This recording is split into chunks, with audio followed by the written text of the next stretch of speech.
নমস্কার বন্ধুরা, ইউটিউব একটি ব্লগে সবাইকে স্বাগতম। আমি রিম্পা, ইউটিউব ব্লগে সবাইকে স্বাগতম।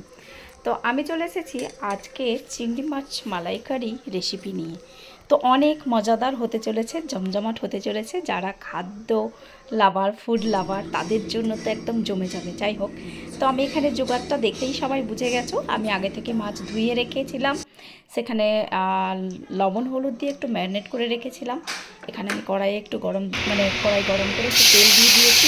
মাছটা আমি হালকা ভেজে তুলে নেব। তারপরে আমি এই কড়াইতেই আমি বাকি মশলাটা কী কী সেটা আমি তো দেখিয়ে দিয়েছি। যেমন আছে মশলা বলতে গেলে আমি গোটা গরম মশলা নিয়েছি, তেজপাতা নিয়েছি, আর শুকনো লঙ্কা, এইগুলো একটু ফোড়ন দেবো। মানে গোটা মশলা, জিরে আর দারচিনি, লবঙ্গ, এলাচি অ্যান্ড বেলিফ আর রেড চিলি। তো এই কটাই দেবো ফোড়নে। তো মাছটা হালকা করে ভেজে নেওয়া হয়ে গেছে, এখন আমি এগুলো সব দিয়ে দেবো। ফোড়নে দেওয়ার পরে তেল হালকা করে নেড়ে নেবো। তারপরে আমি দিয়ে দেবো একটা পেঁয়াজ রেখেছিলাম, সেটাও দেখিয়ে দিয়েছি। সেইটাকে গ্রেট করে দিয়েছি, বেটে দিইনি। আমার বাটার থেকে গ্রেট করাটা বেশি ভালো লাগে, আমার মনে হয় স্বাদ লাগে বেশি। তো যাই হোক, এই রান্নাটায় আমি কোনো চিনি আর টমেটো, লাস্টে ঘি, গরম মশলা আর ইউজ হবে না। যেটুকু হওয়ার সেটুকু হয়ে গেছে। তো পেঁয়াজটা কষানোর পরে আমি তার উপরে দিয়ে দিয়েছি সামান্য একটু গ্রেট করে রাখা কোকোনাট। তো ওটা দিলে স্বাদটা যেন আরও দুগুণ বেড়ে যায়। আর এদিকে দিয়ে দিয়েছি 1 tablespoon garlic, 1 tablespoon আদরক। তো এই দুটোই ছিল মশলা।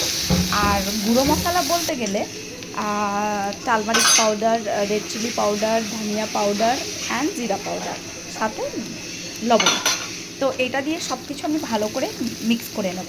হালকা যেই মিক্স হয়ে যাবে তখন আমি বানিয়ে রাখা কোকোনাট মিল্ক অর্ধেকটা দিয়ে দেবো। মাথায় রাখতে হবে কোকোনাট অয়েল মানে কোকোনাট মিল্ক সবসময় দুভাগে রাখতে। আর কোকোনাট মিল্কটা যদি একটু ঘন আকারে রাখা যায় তাহলে স্বাদ খুব ভালো হয়। এখানে আমি একটু কাঁচা লঙ্কাটা দিয়ে দিয়েছি হালকা কেটে। আর মশলাটা আমার অলমোস্ট কষা হয়ে গেছে। এইবার আমি দিয়ে দেবো ভেজে রাখা মাছগুলো দিয়ে বেশি ভাজবো না। চিংড়ি মাছ অ্যাকচুয়ালি কখনোই ভাজতে নেই, বেশি ভাজলে একদম রাবারের মতো খেতে লাগে। তো যত ভাজা হয় তত সুস্বাদু হয়। তো এই রান্নাটাই বলেই দিয়েছি আমি চিনি আর মানে পরে গরম মশলা আর ঘিটা ইউজ করবো না। তোমাদের ইচ্ছে হলে তোমরা করতেই পারো। তো আমি হালকা কষিয়ে বাকি রেখে দেওয়া দুধটা মানে দিয়ে দিয়েছি। তো পরিমাণটা আমি বলে দিই, 1/2 কিলো চিংড়ি মাছ ছিল, 1 কোকোনাট ফুল মিল্ক ছিল, আর সব মশলাগুলো তো দেখিয়ে দিয়েছি। তো ফাইনালি আমার রান্নাটা তো হয়ে গেছে। কেমন লাগলো বন্ধুরা সবাই একটু কমেন্ট করে আর মানে লাইক কমেন্ট করে সাবস্ক্রাইব করে জানাবে, সাবস্ক্রাইব করে পাশে থাকবে। ফাইনালি আমার রান্নাটা হয়ে গেছে। তো কেমন হয়েছে সবাই কমেন্ট করে জানাবে। মানে আমি তো মানে যেটা খেয়ে রেখেছি অসাধারণ হয়েছে। আর এই রেসিপিটা খুব সিম্পল হলেও দারুণ খেতে হয় বন্ধুরা, একবার হলেও ট্রাই করবে। আমি তো এখানে খেতে বসে গেছি, মানে মাছের গন্ধেই খিদে পেয়ে যাচ্ছিল।